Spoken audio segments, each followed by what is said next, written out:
UP सरकार में मंत्री असीम अरुण जी हमारे साथ बात करने के लिए मौजूद हैं। सर, जिस तरह से बयान राहुल गांधी ने दिया और उसके बाद बीजेपी की ओर से लगातार प्रदर्शन किया जा रहा है और जिस तरह से सड़कों पर कार्यकर्ता उतर रहे हैं, आज हमने दिल्ली में देखा पुतला भी जलाया।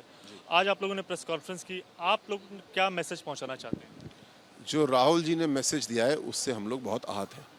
उन्होंने कहा कि कांग्रेस आरक्षण को समाप्त करने पर विचार कर रही है। कुछ उन्होंने शर्तें भी बताई।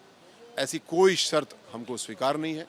आरक्षण को समाप्त करना तो छोड़िए, सामाजिक न्याय की यात्रा को आगे बढ़ाने के लिए भारतीय जनता पार्टी एनडीए काम करता है। मोदी जी ने साफ साफ इस बात को कहा, उनके जीते जी आरक्षण को कोई खरोंच भी नहीं लगा सकता। और हम लोग और पूरा देश आज मोदी जी के साथ खड़ा है, क्योंकि वो सामाजिक न्याय की यात्रा को आगे बढ़ाने का काम करते हैं। कांग्रेस में चाहे नेहरू जी हों, चाहे इंदिरा जी हों, चाहे राजीव गांधी जी हों, चाहे और कोई हो, उन्होंने हमेशा आरक्षण को सीमित करने की कोशिश की, उसको रोकने की कोशिश की, उसको समाप्त करने की कोशिश की। गंदे गंदे बयान दिए, इस बारे में इनकी हम आलोचना करते हैं, भर्त्सना करते हैं, ज़मीन पे भी उतर के इसका विरोध कर रहे हैं और आपके माध्यम से हर भारतीय तक संदेश पहुंचाना चाहते हैं कि ऐसे लोगों को पूरी तरीके से आपने नकारा। ये बयान हमको बहुत होशियार रखने वाला है। हर समाज का व्यक्ति चाहता है कि भारत में विषमता ना हो, हम सब बराबरी के भाव से चलें, जो कि मोदी जी करते हैं। सबका साथ और सबका विकास, 4 शब्द, लेकिन हमारी पूरी विकास की नीति परिभाषित कर देते हैं। हम उनके साथ हैं। सर, जिस तरह से बीजेपी आक्रामक रूप से इसको लोगों के बीच ले जा रही है, प्रदर्शन कर रही है, कांग्रेस की ओर से राहुल गांधी की सुरक्षा को लेकर चिंता जताई गई है। प्रियंका गांधी ने भी आज ट्वीट किया, बीते रोज हमने देखा खड़गे जी ने भी चिट्ठी लिखी। और अब बात करें तो लगातार जिस तरह से बीजेपी का भी प्रदर्शन दिल्ली में हुआ, तो उसमें जो सिख समुदाय के जो नेता थे, जो राहुल गांधी के खिलाफ प्रदर्शन कर रहे थे, तो उसमें कुछ आपत्तिजनक भाषा का भी उन्होंने इस्तेमाल किया। तो बीजेपी इसका क्या जवाब देगी, जो कांग्रेस की ओर से राहुल गांधी की सुरक्षा को लेकर सवाल उठाए जा रहे हैं? कांग्रेस को, राहुल गांधी जी को, प्रियंका जी को अपनी राजनीतिक भविष्य की सुरक्षा की चिंता करना चाहिए। इसको पूरी तरीके से भारत के सम्मानित मतदाता नकार चुके हैं। रही सुरक्षा की बात, मैं पूर्व में पुलिस में रहा हूँ, एसपीजी में भी रहा हूँ। मुझे पूरा विश्वास है जो सुरक्षाकर्मी उनके साथ लगे हैं वो अपने काम में कुशाग्र हैं, होशियार हैं, उनकी सुरक्षा का प्रबंध कर रहे हैं। लेकिन व्यक्तिगत सुरक्षा से ज़्यादा महत्वपूर्ण है हमारी गरिमा। राहुल जी जो भाषण देते हैं, जो उन्होंने कहा कि आरक्षण को समाप्त करेंगे, सिख समाज के विरोध में उन्होंने जो कृत्य किए, इससे लोग तो आहत होंगे ही, वो अपने विरोध करेंगे ही, और वो विरोध आपको सड़कों पे दिख रहा है। राहुल जी इसके लिए माफ़ी मांगे, भविष्य में ऐसा ना करें, ये हमारी मांग है। सर, आप पूर्व में पुलिस अधिकारी रह चुके हैं, सीनियर लेवल पर आप तैनात थे यूपी में, अब यूपी सरकार में फिलहाल मंत्री हैं। माफिया बनाम मठाधीश फिलहाल अभी जो यूपी में उपचुनाव होने जा रहा है, एक लड़ाई लगातार चल रही है, अखिलेश यादव बनाम योगी आदित्यनाथ जो उत्तर प्रदेश के सीएम है। आप इसे किस रूप में देखते हैं, और आप जब पुलिसकर्मी थे तब किस तरह का माहौल था, और अभी फिलहाल क्या माहौल है, आप क्या सोचते हैं? बहुत अच्छा सवाल आपने पूछा।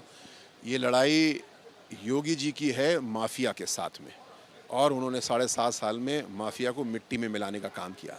मैं आपसे पूछना चाहता हूँ, व्यूअर से पूछना चाहता हूँ, कोई एक यूपी के माफिया का नाम याद दिला दीजिए जो अब विधायक हो, सांसद हो या खुला घूम रहा हो। एक भी नाम आप नहीं बता पाए। क्यों? क्योंकि 7.5 साल में योगी जी ने ये काम करके दिया। और ये माफिया थे कौन? समाजवादी पार्टी के सांसद, समाजवादी पार्टी के गुंडे, उनके सदस्य। जो योगी जी ने काम किया है उससे समाजवादी पार्टी, अखिलेश यादव जी, इनकी स्थिति खिसियानी बिल्ली खंबा नोचे वाली है। माफिया के खिलाफ जो कार्रवाई हुई, अब भ्रष्टाचारियों के खिलाफ कार्रवाई बहुत बड़े पैमाने पे हो रही है। 2.5 लाख सरकारी कर्मचारियों का वेतन इस महीने रोक दिया गया क्योंकि उन्होंने अपनी संपत्ति का ब्यौरा नहीं दिया। अखिलेश यादव जी भी ऐसा कर सकते थे, लेकिन ये माफिया भ्रष्टाचार को बढ़ावा देने वाले लोग हैं। योगी जी इसके खिलाफ काम करने वाले हैं। उत्तर प्रदेश की जनता इस बात पे ताली भी बजाती है, उनको आशीर्वाद भी देती है। इस बात को अखिलेश यादव जी पसंद नहीं करते हैं, हम समझ सकते हैं, लेकिन उनके जो बयान हैं वो पूरी तरीके से कंफ्यूज्ड हैं। वो माफिया के साथ हैं, भ्रष्टाचारियों के साथ हैं कि उसके विरोध में। आज तक अखिलेश यादव जी ने भ्रष्टाचार के विरोध में एक बयान कभी दिया नहीं, क्योंकि वो इसमें लिप्त रहे हैं, वो इसका समर्थन करते हैं। सर, आखिरी सवाल, चूंकि आप दिल्ली में हैं, दिल्ली सरकार में मंत्री हैं आतिशी, उन्होंने अब से कुछ देर पहले प्रेस कॉन्फ्रेंस की। उनका कहना है कि यूपी में जो बिजली की दरें हैं वो ज़्यादा हैं, दिल्ली में कम है, और जिसके चलते जो दिल्ली के सीएम अरविंद केजरीवाल हैं, उन्हें दिल्ली की जनता प्यार करती है और आने वाले समय में उसका इनाम भी दिल्ली की जनता देगी। आप क्या सोचते हैं, और खासकर अरविंद केजरीवाल के बारे में आप क्या सोचते हैं? जी, यूपी सरकार ने बिजली व्यवस्था को सुधारने के लिए जो काम किया है, पूर्व में समाजवादी पार्टी की सरकार में कुछ वीआईपी जिलों को तो 24 घंटे बिजली मिलती थी, बाकी 4 घंटे, 6 घंटे, और कभी कभी तो हफ्ते हफ्ते तो बिजली नहीं आती थी। आज ग्रामीण क्षेत्र में 18 घंटे न्यूनतम बिजली सबको मिल रही है, शहरी क्षेत्र में 22 घंटे और कभी कभी तो जाती नहीं है हफ्तों, ऐसी बिजली हम लोग व्यवस्था दे चुके हैं। कारण हमने उसमें इन्वेस्टमेंट किया है, हमने व्यवस्थाओं को सुधारा है, हमने वसूली को सुधारा है, तो बहुत व्यापक इसमें सुधार हुआ है। रही बात दिल्ली सरकार की, तो उत्तर प्रदेश में प्रधानमंत्री मोदी जी ने, आदरणीय योगी जी ने ऐसी स्कीमें लाए हैं जिससे कि घर घर सोलर प्लांट लग रहे हैं, लोग तो फ्री की बिजली पा रहे हैं और साथ साथ बिजली बेच करके पैसा भी कमा रहे हैं। हम लोग उससे बहुत आगे बढ़ चुके हैं। तो उत्तर प्रदेश समस्याओं को हल करने वाला प्रदेश आज बन चुका है। हमारा जो गवर्नेंस का मॉडल है उसको पूरा देश पसंद करता है। योगी जी जैसा मुख्यमंत्री वो हर प्रदेश मांगता है। हम लोग को इस बात की संतुष्टि है, इसको हम और ताकत देने के लिए काम कर रहे हैं। जवाब नहीं दिया। केजरीवाल जी के बारे में जवाब देना क्या कहा जाए, उनके स्वयं इतना कन्फ्यूजन है, वो मुख्यमंत्री हैं कि नहीं हैं, नहीं हैं तो क्यों नहीं हैं, क्या वो दोबारा बनना चाहते हैं, आतिशी जी क्यों हैं, उनकी पत्नी क्यों नहीं है। तो मुझे लगता है कि पूरी तरीके से घालमेल का मामला उनका है और सबको ये चीज़ साफ दिख रही है। आने वाला चुनाव इसको पूरी तरीके से स्पष्ट कर देगा।